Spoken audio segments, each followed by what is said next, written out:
नमस्कार बच्चों, स्वागत है आपका द पल्लवी एकेडमी में। और मैं एक बार फिर आपके बीच में पल्लवी गौड़ उपस्थित हूँ।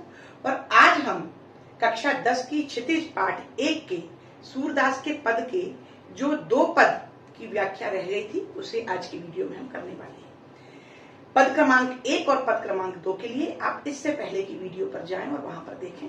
मैंने वहां पर इन दोनों पदों की बड़ी ही सुंदर व्याख्या की है और इन पदों से जो प्रश्न हल होने वाले हैं उनके बारे में भी बताया है। तो चलिए अब हम शेष 2 पदों के व्याख्या की ओर बढ़ते हैं। तो आगे बढ़ने से पहले मेरे चैनल को जल्दी से सब्सक्राइब कर लें, मेरे चैनल को ज्यादा से ज्यादा बच्चों तक शेयर करें और हाँ, प्लीज लाइक अवश्य करें। तो चलिए अब हम पद क्रमांक 3 के बारे में बात करते हैं।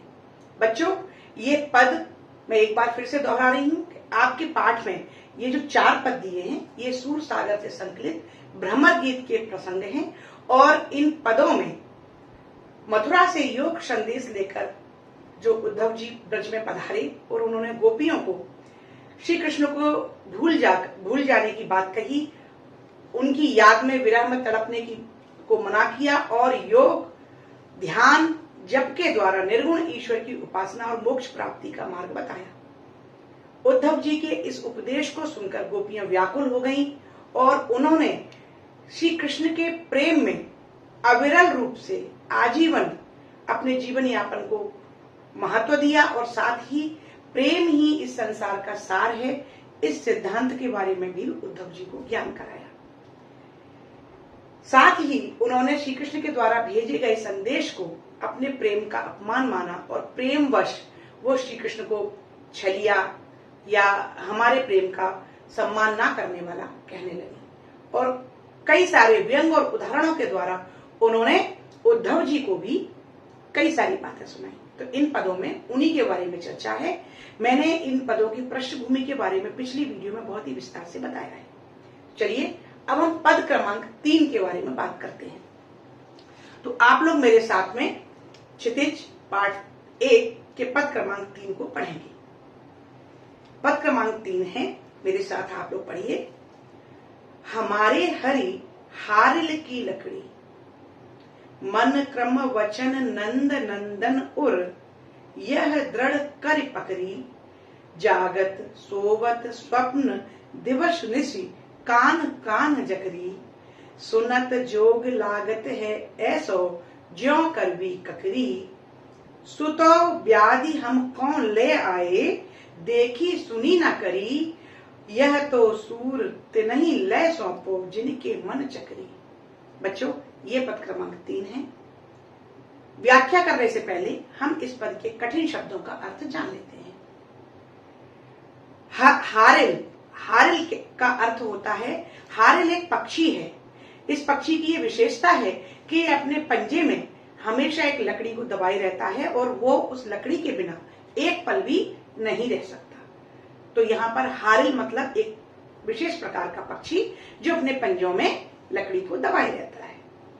मन क्रम वचन नंद नंदन उर, नंद नंदन जो नंद जी के पुत्र हैं अर्थात भगवान श्री कृष्ण, उर मीन्स हृदय, दिवस मीन्स दिन और करुई, करुई का अर्थ होता है कड़वी, ककरी, ककरी यानी ककड़ी जो हम लोग खाते हैं फल, ककड़ी, व्याधि का अर्थ है रोग और चक्री यानी कि चक्र जो गोल गोल घूमता है। तो ये इस पद के कठिन शब्दों का अर्थ था। अब हम व्याख्या की ओर बढ़ते हैं। अपनी पिछली वीडियो में मैंने आपको बताया है पार्ट 1 में कि संदर्भ से क्या आशय है, प्रसंग से क्या आशय है और उनको व्याख्या करते समय कैसे लिखा जाता है। एक बार हम संक्षिप्त में फिर से दोहराते हैं। बच्चों, संदर्भ में आपका ये जो पद है ये किस पुस्तक से लिया गया है, किस पाठ से लिया गया है और उसके लिखने वाले कौन हैं, इनके बारे में बताया जाता है। तो हमारी पाठ्य पुस्तक का नाम है क्षितिज भाग 2। हमारे पाठ का नाम है सूरदास के पद और इनको लिखने वाले हैं महाकवि सूरदास। तो ये संदर्भ की बात होती है। प्रसंग, प्रसंग का अर्थ हुआ कि ये जो पद है ये किस घटना से संबंधित है, किसके परिप्रेक्ष्य में इस पद को लिखा गया है। तो मैंने आपको अभी पहले ही बताया कि जब उद्धव जी गोपियों को योग का संदेश देने लगते हैं तो गोपियां गोपियां उनके इस संदेश को अस्वीकार करती हैं और अपने मन की बात कहती हैं, उन्हें अपने प्रेम के बारे में नए नए तर्क देती हैं। तो इन चारों पदों का सुविधा के लिए आप एक ही प्रसंग रखिए जो कि आपके लिए सरल होगा। यदि आप प्रतिभाशाली छात्र हैं और बहुत अच्छा याद करना चाहते हैं तो इस पद का प्रसंग होगा कि जब उद्धव जी गोपियों को योग संदेश सुनाने लगते हैं तो गोपियां अपने प्रेम के वशीभूत होकर उस संदेश को सुनने से अस्वीकार कर देती हैं और उद्धव जी को अपने तर्क प्रस्तुत करती हैं। सरलतम रूप में प्रस्तुत पद में कवि ने योग संदेश लेकर आए उद्धव जी और ब्रज की गोपियों के बीच जो बातचीत हुई है उसका वर्णन किया है। तो आप जो भी चाहें वो आप प्रसंग तैयार कर सकते हैं। अब हम व्याख्या की ओर चलते हैं। चलिए एक एक पंक्ति को आप मेरे साथ पढ़िए और उसे समझने की कोशिश कीजिए। हमारे हरि हारिल की लकड़ी। गोपियां उद्धव से कहती हैं, कह रहे उद्धव हमारे जो हरि हैं, हरि भगवान श्री कृष्ण का एक नाम है, तो हमारे जो हरि हैं यानी कि जो श्री कृष्ण हैं वो हमारे लिए इस प्रकार हैं जैसे कि हारिल पक्षी के लिए एक लकड़ी, अर्थात जैसे हारिल पक्षी बिना लकड़ी के एक पल भी नहीं रह सकता, उसी प्रकार हम भी अपने भगवान श्री कृष्ण के बिना एक पल भी जीने की कल्पना नहीं कर सकते। मन क्रम वचन नंद नंदन और यह दृढ़ कर पकड़ी। अरे उद्धव हमने तो पूरे दृढ़ विश्वास के साथ नंद नंदन यानी कि जो नंद जी के पुत्र हैं अर्थात भगवान श्री कृष्ण को मन क्रम वचन से अपने हृदय में जकड़ कर रख लिया है। यानी कि जैसे हारिल पक्षी अपने पंजों में लकड़ी को दबाए रहता है, उसी प्रकार से उद्धव हमने भी अपने हृदय में नंद बाबा के जो पुत्र हैं अर्थात हमारे भगवान श्री कृष्ण हैं उनको मन क्रम वचन से दृढ़ होकर अपने हृदय में बसा रखा है, जकड़ रखा है। सुनत जोग लागत है जागत स्वप्न, जागत सोवत स्वप्न दिवस निसी कान कान जकरी।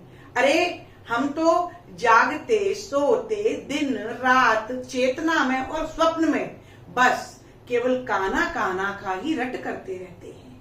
काना भगवान श्री कृष्ण का प्यार का नाम है, जिसे गोपियां या ब्रज मंडल के लोग उन्हें काना काना बुलाते थे। तो गोपियां कहती हैं कि उद्धव हम तो सोते जगते दिन रात चेतना में और स्वप्न में भी भगवान श्री कृष्ण का नाम ही जपते रहते हैं। सुनत जोग लागत है ऐसो ज्यों करुई ककरी। हमें तो तुम्हारा ये योग सुनकर ऐसा लग रहा है जैसे कि कोई कड़वी ककड़ी हमारे मुंह में आ गई हो, अर्थात हमें तुम्हारे योग में कोई भी रुचि नहीं है, हमें ये सुनने में भी अच्छा नहीं लग रहा है। जैसे कि कड़वी ककड़ी खाने पर स्वाद मुंह का खराब हो जाता है, मन खराब हो जाता है, उसी प्रकार से हमें भी तुम्हारे योग संदेश को सुनकर अच्छा नहीं लग रहा है। सुतो व्याधि हम कौन ले आए देखी सुनी न करी। अरे उद्धव ये तुम कैसा रोग लेकर आ गए हो। व्याधि मीन्स रोग। ये तुम कैसा योग रूपी रोग लेकर आ गए हो, इसके बारे में तो ना पहले हमने कभी सुना और ना ही हमने कभी इसको स्वीकार किया। अर्थात गोपियां कहती हैं दृढ़ होकर कि उद्धव हम तुम्हारे इस योग रूपी रोग को बिल्कुल भी ना देखना चाहते हैं, ना सुनना चाहते हैं, ना समझना चाहते हैं, क्योंकि हम इसे स्वीकार कर ही नहीं सकते। यह तो सूरत नहीं ले सौंपो जिनके मन चक्री। अंत में गोपियां उद्धव जी को सचेत करती हुई कहती हैं कि हमारा प्रेम तो भगवान श्री कृष्ण के प्रति दृढ़ है, हम कहीं भी भटकने वाले नहीं हैं। इसलिए उद्धव तुम इस योग के उपदेश को ऐसे लोगों को जाकर सुनाओ जिनका मन चंचल रहता है, इधर उधर भटकता रहता है, अर्थात जिनका मन चक्री के समान चलायमान है। आपका ये योग उपदेश हमारे लिए नहीं है, क्योंकि हम तो अपने श्री कृष्ण के प्रेम में दृढ़ हैं, हम यहां से डिगने वाले नहीं हैं। इसलिए हमारे लिए तुम्हारा ये योग का उपदेश व्यर्थ है। तुम तो इसको चंचल मन वाले लोगों को जाकर सुनाओ। तो बच्चों ये इस पद का अर्थ था। अब थोड़ा सा हम प्रश्न अभ्यास की ओर चलते हैं। मैं यहाँ पर आपको पद के साथ ही पद से संबंधित जो प्रश्न पूछे गए हैं उनको डिस्कस कर रही हूँ, जिससे आपको अलग से कुछ याद न करना पड़े। आप दोनों का ही संबंध आपस में जोड़कर अच्छे से तैयारी कर सकते हैं। तो प्रश्न क्रमांक 5 तक का जो हल था वो मैंने कल पिछली पार्ट 1 की वीडियो में आपको बताया है। आज मैं पार्ट 2 में आपको प्रश्न क्रमांक 6 के बारे में बताती हूँ। आपका प्रश्न क्रमांक 6 है, कृष्ण के प्रति अपने अनन्य प्रेम को गोपियों ने किस प्रकार अभिव्यक्त किया है? कृष्ण के प्रति अनन्य प्रेम को गोपियों ने कैसे अभिव्यक्त किया है बताइए। आप पूरे अर्थ में आपको समझ गया होगा कि गोपियां कहती हैं जैसे गुड़ में चींटी चिपकी रहती है और गुड़ के साथ ही पक जाती है, वो उससे अलग नहीं होती, उसी प्रकार हम भी श्री कृष्ण के प्रेम में अडिग रूप से बंध चुके हैं। हम यहाँ से बिल्कुल भी हट नहीं सकते।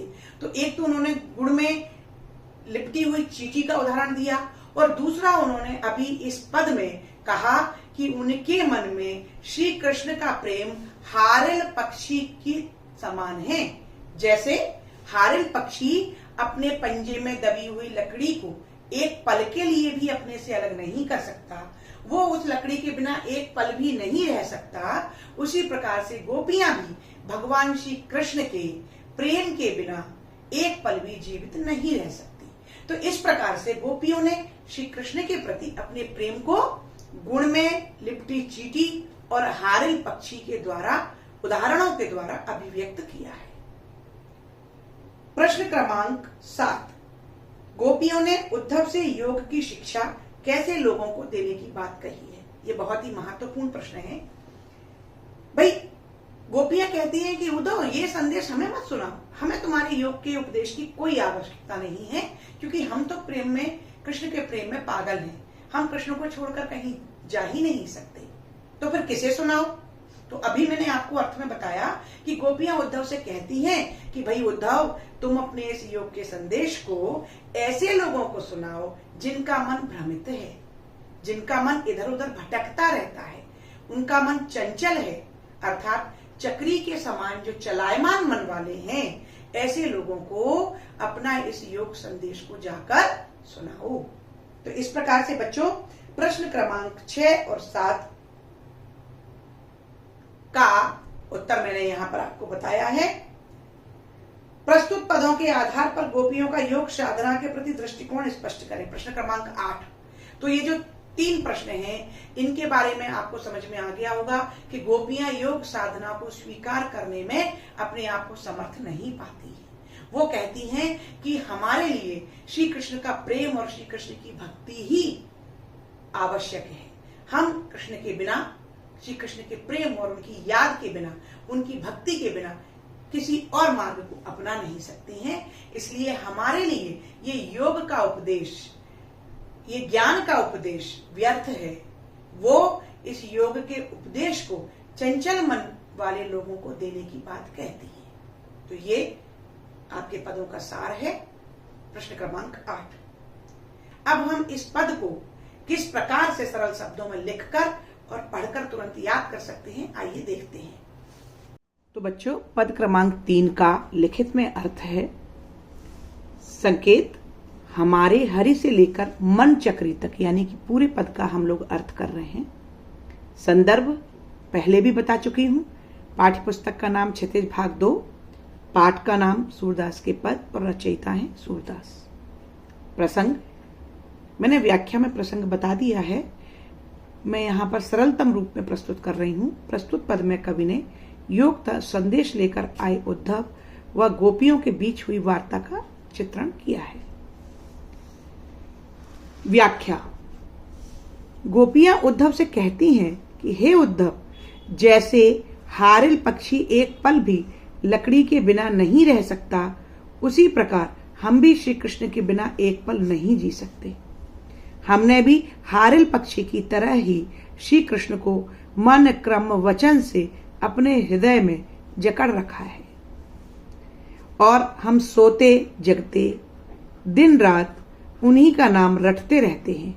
इसलिए हमें तुम्हारा ये योग संदेश कड़वी ककड़ी के समान अप्रिय लग रहा है। कड़वी ककड़ी के समान अप्रिय लग रहा है। ना जाने तुम ये कौन सा रोग लेकर आए हो, हमने तो ना कभी सुना ना अपनाया, इसलिए हमें इसमें कोई रुचि नहीं है।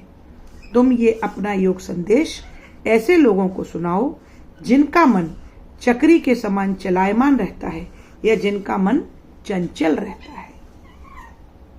तो ये पद क्रमांक 3 की लिखित में व्याख्या थी। विशेष में आप ब्रजभाषा का प्रयोग, अनुप्रास आदि अलंकारों का प्रयोग। यहां पर मैंने आपको प्रश्न भी बताए थे व्याख्या के समय पर कि इसमें आपके 2 प्रश्न हल हो रहे हैं, तो आप मेरी व्याख्या को पुनः पीछे जाकर देखें।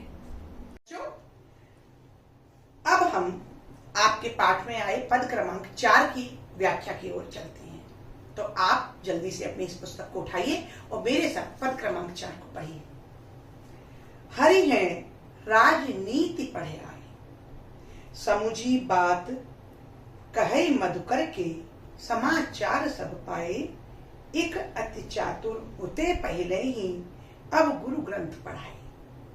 बड़ी बुद्धि जानी जो उनकी, जोग संदेश पठाए, उधव भले लोग आगे के, परहित डोलत धाये, अब अपने मन फेरी पाई है, चल तुझे होते चुराए। ते क्यों अनीत करे आपुन, जो और अनीत छुड़ाए, राज धर्म तो यह सूर, जो प्रजा न जाहि सताए। ये आपका चौथा पद है। इस पद के जो कठिन शब्द हैं, आइए अब हम उनके अर्थों को थोड़ा सा जान लेते हैं। हरि, जैसा कि मैंने बताया, श्री कृष्ण का नाम है। मधुकर, मधुकर का मीन्स होता है भौरा। इस पद की ये विशेष बात है कि गोपियों ने उद्धव पर कटाक्ष करते हुए उन्हें भौरे की उपमा दी है। इस पद में गोपियां आपस में ही बात कर रही हैं, क्योंकि वो उद्धव के योग संदेश से बहुत व्यथित हो गई हैं, ये जानकर कि कृष्ण ये संदेश भेज रहे हैं कि हम उन्हें भूल जाएं। इस बात को समझकर गोपियां आपस में ही उद्धव के प्रति व्यंग करते हुए बात करती हैं और साथ ही इस पद में उद्धव को भी कुछ कहती हैं। तो मधुकर का अर्थ होता है भौरा।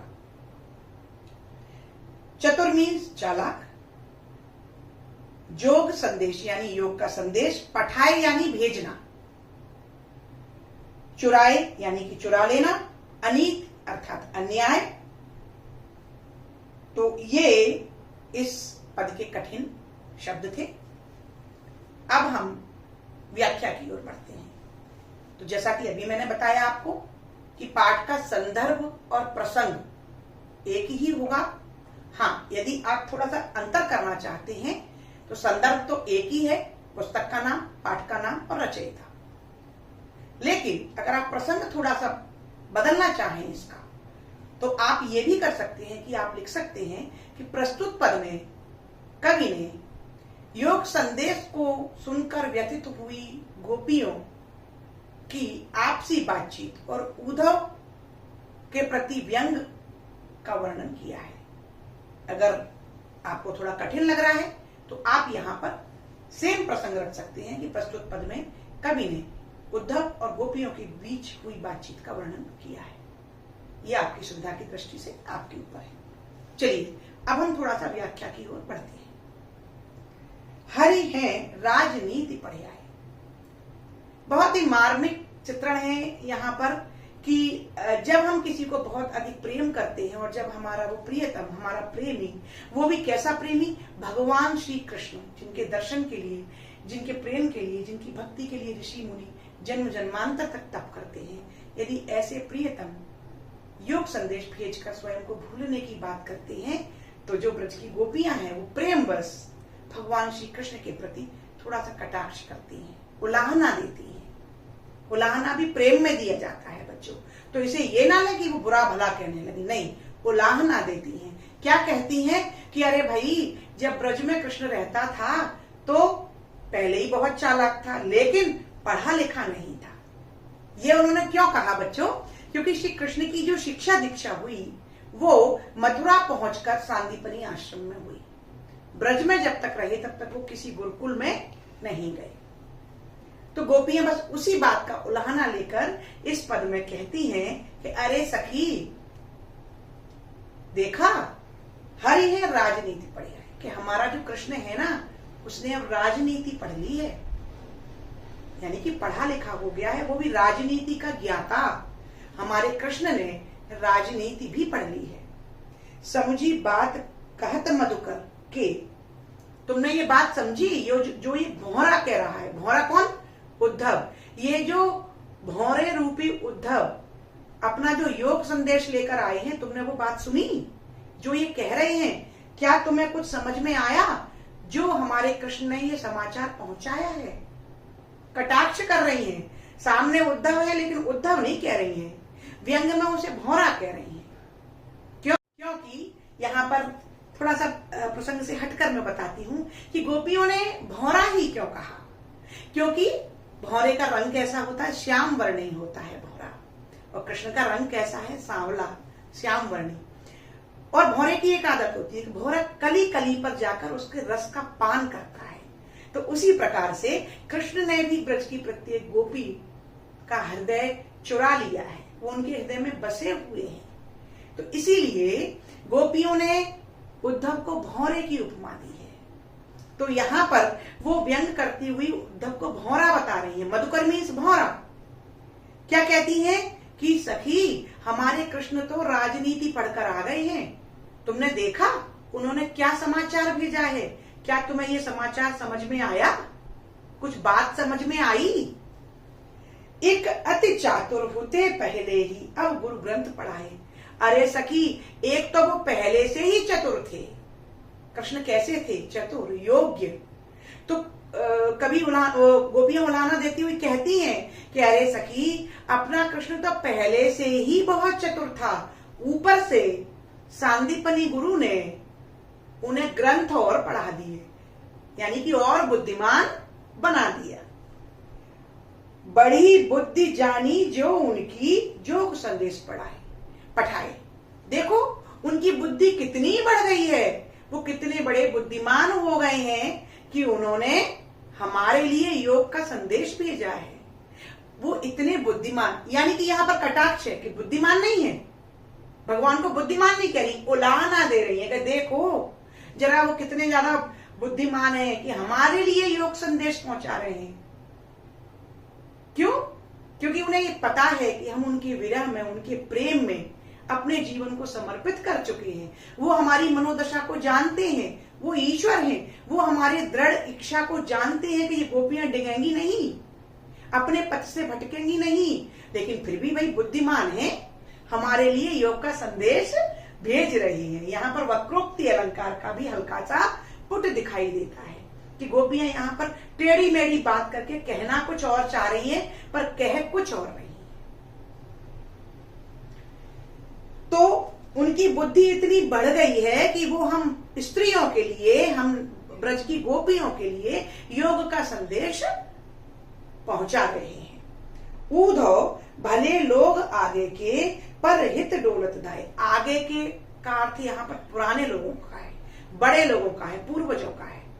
अब वो कहती हैं कि उद्धव, जो हमारे पुराने जमाने के लोग थे ना, जो पहले के लोग थे ना, वे तो इतने सज्जन लोग थे कि वे परहित यानी कि दूसरों की भलाई के लिए, दूसरों को सुख देने के लिए, दूसरों की सहायता के लिए इधर उधर भटकते रहते थे। अर्थात जो भले लोग होते हैं, जो पहले के जो सज्जन लोग होते थे, देखिए यहाँ पर भी उद्धव को सज्जन कहने में व्यंग है। वो उद्धव से कह रहे हैं तुम सज्जन बने फिरते हो, लेकिन सज्जन की तो ये बात होती है कि वो क्या करते हैं, वो दूसरों की भलाई के लिए इधर उधर भटकते रहते हैं, भागते फिरते हैं। लेकिन तुमने क्या किया उद्धव? जो भले लोग हैं वो तो दूसरों की भलाई करने के लिए भटकते हैं, लेकिन भाई तुम तो दौड़े दौड़े क्यों आए हो? तुमने तो हमारे कष्ट को और बढ़ा दिया है, हमें और दुख दिया है, इसलिए तुम कैसे सज्जन हो, कैसे भले लोग हो? अब अपने मन फेर पाइए चल तुझ होते चुराए। गोपियां कहती हैं अरे उद्धव, हम तो केवल अब अपने मन को वापस लेना चाहते हैं, हमें तुम्हारे योग संदेश से नहीं कुछ भी लेना देना, हम तो कृष्ण से ये कह चाहते हैं कि वो जो जाते समय हमारे मन को चुरा कर ले गए थे ना, हमें ये पीड़ा दे गए थे, हम पीड़ित क्यों हैं अपने मन से? क्योंकि हम मन से कृष्ण को नहीं बुला पा रहे हैं। हमारे मन में, हमारे हृदय में श्री कृष्ण विराजमान है। तो अब हमें कुछ नहीं चाहिए, अब तो हमें सिर्फ अपना वो मन वापस चाहिए जो श्री कृष्ण मथुरा जाते समय अपने साथ ले गए हैं। तय क्यों अनीति करे आप मुझे और अनीत छुड़ाए। अरे लेकिन उनसे इस न्याय की उम्मीद भी कैसे की जा सकती है कि वो हमारा मन भी वापस कर देंगे, क्योंकि उन्होंने तो हमारे साथ खुद ही अन्याय किया है। राज धर्म ते यह सूर जो प्रजा न जाहि सताए। प्रजा का यहाँ पर जो उल्लेख किया है, प्रजा किसकी होती है बच्चों? राजा की। और कृष्ण चूंकि वसुदेव देवकी के पुत्र थे, तो इस कारण मथुरा में वो राजकुमार बन गए। तो गोपियां यहाँ कटाक्ष करती हैं कि अरे भाई अपने राजा से कहो कि ये जो अन्याय कर रहे हैं ये क्या उचित राजधर्म है? अरे राजा का धर्म तो प्रजा को सुख पहुंचाना है, उनकी भलाई का कार्य करना है। तो क्या कृष्ण राजधर्म का पालन कर रहे हैं?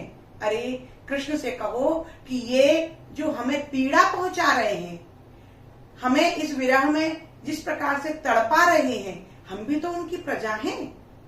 तो ये वो हमारे साथ उचित नहीं कर रहे हैं, क्योंकि राजा का धर्म तो प्रजा की भलाई करना होता है। तो बच्चों ये इस पद का अर्थ था। अब हम प्रश्न अभ्यास की ओर चलते हैं और इस पद में हमारे कौन कौन से प्रश्न हल हो रहे हैं ये देखते हैं। तो प्रश्न क्रमांक 9, गोपियों के अनुसार राजा का धर्म क्या होना चाहिए?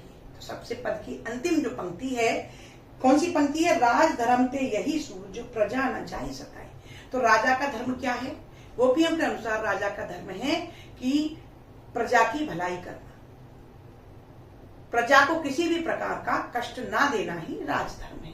तो ये प्रश्न क्रमांक 9 का उत्तर है। प्रश्न क्रमांक 10, गोपियों को कृष्ण में ऐसे कौन कौन से परिवर्तन दिखाई दिए जिनके कारण वे अपना मन वापस पा लेने की बात कहती हैं? तो प्रश्न क्रमांक 10 के उत्तर में आपको पद क्रमांक 4 पूरी व्याख्या आती है। कैसे?